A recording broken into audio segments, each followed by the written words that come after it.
Hello friends, welcome to our YouTube channel.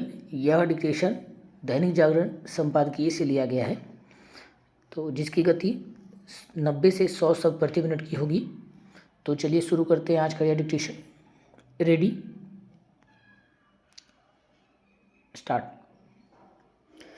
यह स्वागत योग्य है कि केंद्र सरकार डाटा संरक्षण नियमावली को अंतिम रूप देने के पहले जनता के सुझावों से अवगत होना चाहती है। इसी दृष्टि से उसने इस नियमावली का मसौदा जारी किया है।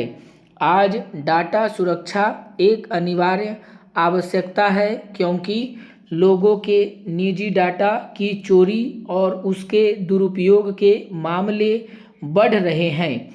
कई बार तो सोशल मीडिया कही जाने वाली इंटरनेट कंपनियां ही इस डाटा का दुरुपयोग करती हैं। लोगों का डाटा चोरी होता ही रहता है। जब ऐसा होता है तो संबंधित कंपनी आगे और सतर्कता बरतने का आश्वासन देकर कर्तव्य की इतिश्री कर लेती है। चिंताजनक केवल यह नहीं है कि लोगों की सहमति के बिना उनके व्यक्तिगत डाटा का इस्तेमाल विभिन्न कंपनियां मनमाने तरीके से करती हैं, बल्कि यह भी है कि उसके जरिए उनके विचारों को प्रभावित करने की भी कोशिश की जाती है। ऐसे में ऐसी कोई व्यवस्था बनानी ही चाहिए जिससे लोगों को यह पता चल सके कि इंटरनेट कंपनियां उनकी व्यक्तिगत जानकारी का इस्तेमाल किस तरह कर रही हैं। यह भी जरूरी है कि देश के लोगों का डाटा देश में ही रहे। डिजिटल व्यक्तिगत डाटा संरक्षण संबंधी प्रस्तावित नियमावली में एक प्राविधान यह भी है कि सोशल नेटवर्क प्लेटफार्म पर अकाउंट खोलने वाले 18 साल से कम आयु के बच्चों को माता पिता की सहमति लेनी होगी। यह प्राविधान उपयुक्त तो दिखता है, लेकिन इसमें संदेह है कि इस पर प्रभावी ढंग से अमल हो सकेगा, क्योंकि माता पिता की सहमति की नौबत तो तब आएगी जब बच्चा अपनी आयु से 18 वर्ष से कम बताएगा। यदि वह ऐसा नहीं करता और अपनी उम्र 18 वर्ष या इससे अधिक बताता है, जिसकी संभावना भी है, तो बहुत आसानी से सोशल नेटवर्क प्लेटफार्म पर अपना अकाउंट खोलने में समर्थ हो जाएगा। यह किसी से छिपा नहीं कि ऐसे प्लेटफार्मों पर बहुत सी सामग्री ऐसी होती है जो बच्चों के लिए उपयुक्त नहीं होती। ऐसे प्लेटफार्म बच्चों के स्वाभाविक विकास में बाधक बनने के साथ ही उन्हें मोबाइल का लती भी बना रहे हैं।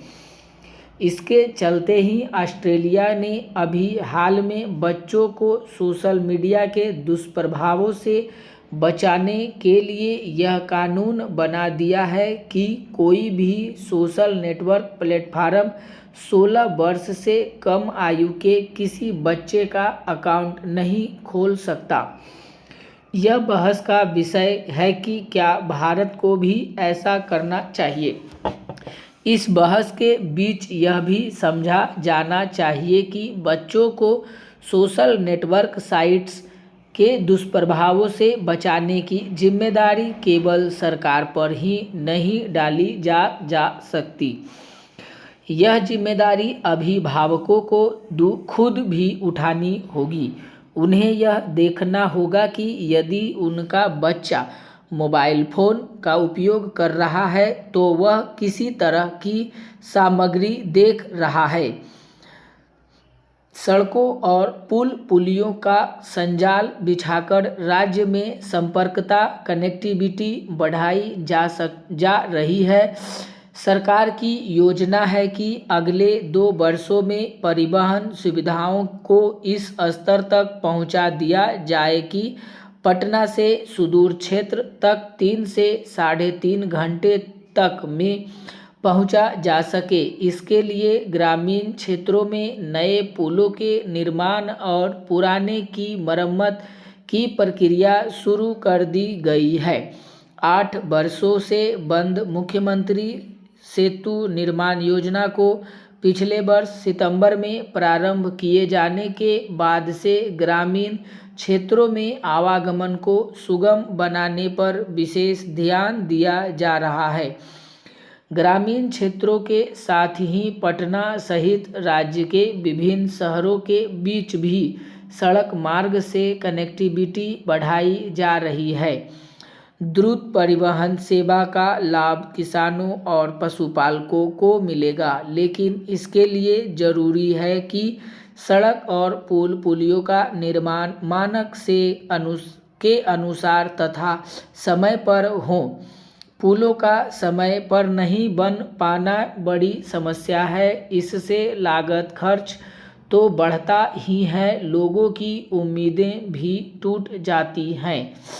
सुल्तानगंज अगवानी घाट के बीच गंगा पर अब तक पुल नहीं बन पाना इसका बड़ा उदाहरण है। पुलियों को लेकर पिछले वर्ष का अनुभव बहुत ही खराब रहा। राज्य में पुलों के गिरने और इनके पायों के धंसने की कई घटनाएं हुई। जांच में पता चला कि निर्माण में मानक की अनदेखी के कारण पुल ध्वस्त हुए। ऐसा न हो इसके लिए कड़ी निगरानी और दंड का प्राविधान करने की जरूरत है।